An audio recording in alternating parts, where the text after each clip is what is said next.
domosdoshmërinë e ngritjes në një nivel tjetër të përpjekjes për t'i dhënë fund një herë mirë ndërhyrjeve të palishme të gjitha natyrave në territorin e Republikës së Shqipërisë. Dhe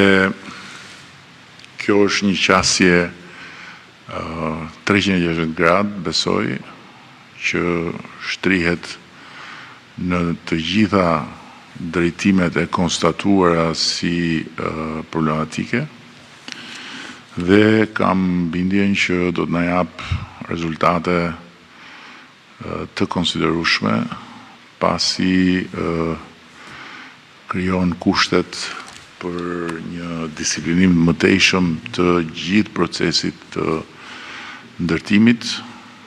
dhe jo vetëm lidhur me ndërtimet pa leje, por dhe me ndërtimet me leje që rëndom bëhen shkak për deri edhe situata të vështira për njerëzit që paguajnë për të blerë një shtëpi dhe pastaj hasin gjithë farë lloj pengesash deri edhe pamundësinë për të regjistruar shtëpinë e tyre si pronë të patundshme apo edhe pamundësinë për të hyrë në shtëpi, siç ka ndodhur në disa raste për shkak të konflikteve mes ndërtuesish apo të tjera të kësaj natyre. Atëherë po i marr me radhë sepse janë masa që i drejtohen edhe aktorëve të ndryshëm në këtë proces, duke filluar nga rritja e garancisë së zbatimit të projekteve arkitekturore përmes përfshirjes detyruese me ligj të arkitektit përqegjës në procesin e zbatimit të punimeve. Çfarë do të thotë kjo? Do të thotë që për shkak se arkitektët janë në një trysni të madhe nga ndërtuesit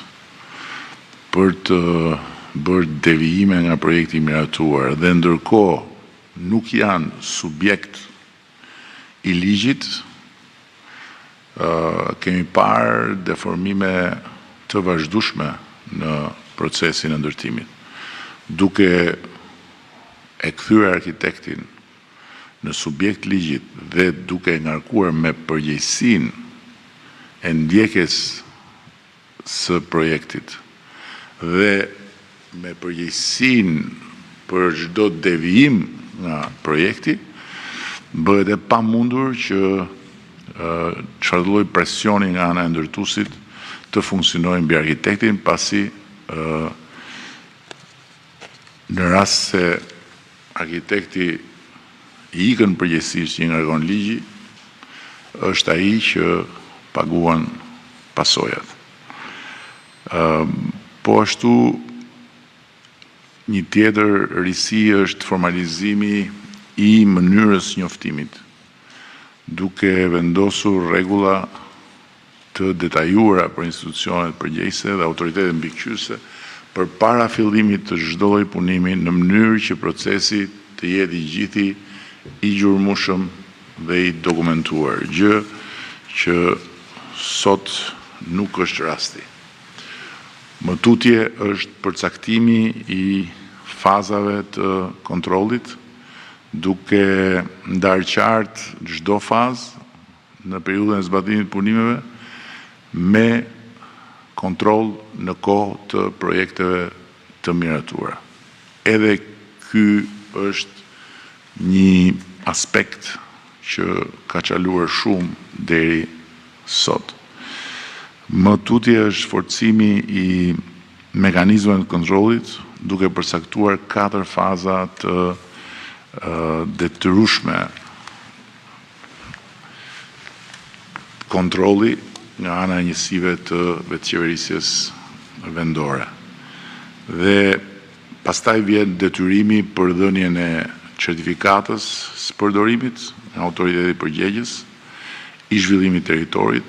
vetëm pas konfirmimit të aktit të kontrollit e njësia e vetë qeverisë vendore, që përfshin edhe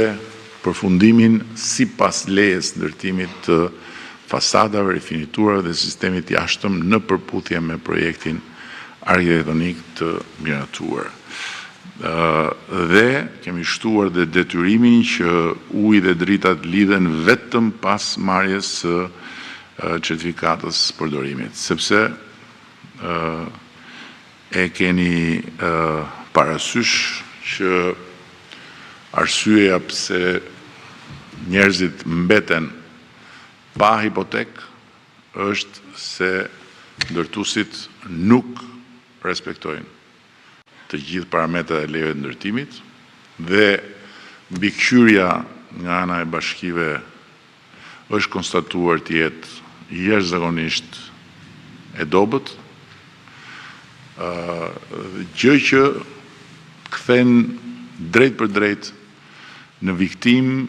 atë që është në fakt, jo vetëm i pafajshëm, por që është edhe i zoti i investimit, qytetari që ka paguar për të pasur një shtëpi.